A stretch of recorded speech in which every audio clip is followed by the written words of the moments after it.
Hello दोस्तों, आज हम पढ़ते हैं मैया मैं नहीं माखन खायो कविता, जो कि सूरदास जी ने लिखी है। ये मल्हार पुस्तक की छठी कक्षा की कविता है। मैया मैं नहीं माखन खायो। पहले करते हैं कविता का वाचन। मैया मैं नहीं माखन खायो, भोर भयो गैयन के पीछे मधुबन मोही पठायो। चार पहर बंसी बट भटकियो, सांझ परे घर आयो। मैं बालक बहियन को छोटो, छींको के ही विधि पायो। बाल ग्वाल सब बैर परे हैं, बरबस मुख लपटायो। तू माता मन की अति भोरी, इनके कहे पतियायो। जिय तेरे कछु भेद उपजी हैं, जानी परायो जायो। ये ले अपनी लपटी कमरिया, बहुत ही नाच नचायो। सूरदास तब बंसी जसोदा लै उर कंठ लगायो। तो ये थी कविता जो कि सूरदास जी ने लिखी है। अब हम पढ़ते हैं इसका भावार्थ। तो कविता में देखिए, मैया मैं नहीं माखन खायो। श्री कृष्ण, इस कविता में श्री कृष्ण माता यशोदा से कहते हैं कि हे माता, मैंने माखन नहीं खाया। भोर भयो गैयन के पीछे मधुबन मोही पठायो। प्रातः होते ही आप मुझे मधुबन में गौओं के पीछे भेज देती हैं। चार पहर बंसी बट भटकियो, सांझ परे घर आयो। चारों पहर तो मैं वन में भटकता रहता हूँ और शाम को ही मैं घर आता हूँ। मैं बालक बहियन को छोटो, छींको के ही विधि पायो। मैं तो एक छोटा सा बालक हूँ, मेरे छोटे छोटे हाथ है जो कि छींके तक नहीं पहुंच सकते हैं। छींका मतलब दही रखने का बर्तन, जिसको कि ऊंचाई पर टांग कर रखा जाता था। ग्वाल बाल सब बैर परे हैं। और श्री कृष्ण जी कहते हैं कि सभी ग्वाल बाल तो मेरे शत्रु हैं। बरबस मुख लपटायो, जो ये माखन मेरे मुख पर जबरदस्ती लगा देते हैं। तू माता मन की अति भोरी, माँ तू मन की बड़ी भोली है। इनके कहे पतियायो, इनकी बातों में आ जाती है। जिय तेरे कुछ भेद उपजी है, जानी परायो जायो। तेरे दिल में जरूर कोई भेद है, जो मुझे पराया समझकर मुझ पर संदेह कर रही है। ये ले अपना लकुटी कमरिया, ये ले अपनी लाठी और कंबल ले ले। बहुत ही नाच नचायो, इन्होंने मुझे बहुत नचाया है, बहुत नाच नचाया है। सूरदास तब बिहसी जसोदा लै उर कंठ लगायो। तो सूरदास जी कहते हैं, तब हंसकर माता यशोदा श्री कृष्ण को अपने कंठ मतलब गले से लगा लेती हैं। तो इस कविता में कुछ कठिन शब्दार्थ हैं, जिनका अर्थ साथ में दिया गया है। आइए इन्हें पढ़ते हैं। तो इनमें देखिए, माखन, माखन होता है मक्खन, दूध से बना हुआ पदार्थ। भोर, भोर होती है प्रातः। गैयन, गाय। पीछे, पीछे। मधुबन, ब्रजभूमि के एक वन का नाम है। और बंसीबट, बरगद का वह पेड़ जिसके नीचे श्री कृष्ण बंसी बजाते थे। सांझ होता है सायकाल, शाम का समय। बहियन, हाथ। छींको, खूंटी आदि से लटकाया जाने वाला एक उपकरण, जैसे हांडिया, छींका पर लटका देना। ग्वाल, अहीर, गौपालक जो कि गौओं को चराते हैं। बैर, शत्रु, दुश्मन।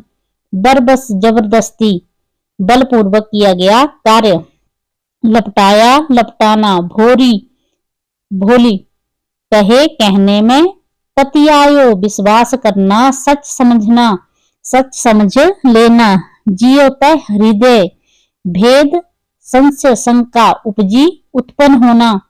पराया, दूसरा। लकुटी, लाठी जो कि ग्वाले के हाथ में होती है। जब वो गौएं चराने जाते हैं श्री कृष्ण जी, तो उनके हाथ में लकुटी, लाठी होती है।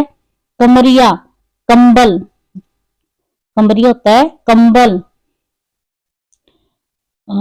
बिहसी, हंसकर। उर, हृदय, कंठ, गला।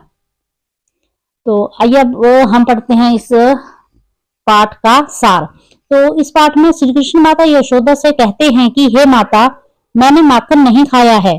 प्रातः होते ही तो आप मुझे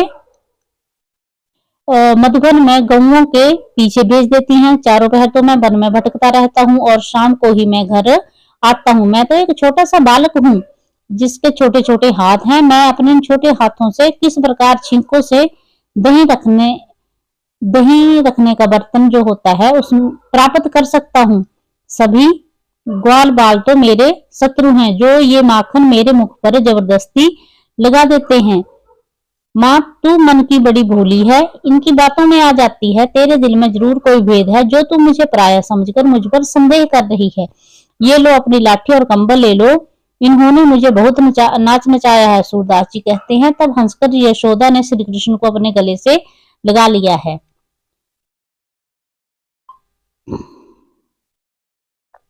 तो आइए इसमें देखते हैं प्रश्न दिया गया है। मेरी समझ से नीचे दिए गए प्रश्नों का सटीक उत्तर कौन सा है, उनके सामने तारा बनाइए। मैं माखन कैसे खा सकता हूं, इसके लिए श्री कृष्ण ने क्या तर्क दिया है? तो इसके लिए श्री कृष्ण जी ने जो तर्क दिए हैं उनमें से 4 ऑप्शन दिए गए हैं, उनमें से हमें एक के सामने तारा बनाना है। तुम पराया समझती हो, मेरी माता तुम बहुत भोली हो, मुझे यह लाठी कंबल नहीं चाहिए, मेरे छोटे छोटे हाथ छीके तक कैसे पहुंच सकते हैं। तो ये है इसका सही उत्तर। आगे है श्री कृष्ण मां के आने से पहले क्या कर रहे थे? गाय चरा रहे थे, माखन खा रहे थे, मधुबन में भटक रहे थे, मित्रों के संग खेल रहे थे। तो इसका सही आंसर है माखन खा रहे थे। तो जिन दोनों ऑप्शन के सामने तारे बने हुए हैं ये इस प्रश्न के सही उत्तर हैं। आगे है देखिए शब्द और अर्थ, ये हमें मिलान करना है। जैसे जशोदा, पहर, लकुटी, कमरिया, बंसीबट, मधुबन, छीको, माता, गवाल बाल। तो इसी के सामने ऑप्शन दिए गए हैं या इनके अर्थ दिए गए हैं शब्दों के। समय मापने की एक 3 घंटे का एक पहर होता है, दिवस में 8 पहर होते हैं। इस तरह ये 8 शब्द और 8 इसके संदर्भ दिए गए हैं। तो देखिए यहाँ पे जशोदा, इसको चौथे ऑप्शन से मिलाया गया है। यशोदा श्री कृष्ण की मां जिन्होंने श्री कृष्ण को पाला था। और दूसरा देखिए पहर, तो पहर को हमने मिलाया है समय मापने की एक इकाई 3 घंटे का पहर समय मापने की एक इकाई 3 घंटे का एक पहर होता है। और आगे है हमारा लकुटी,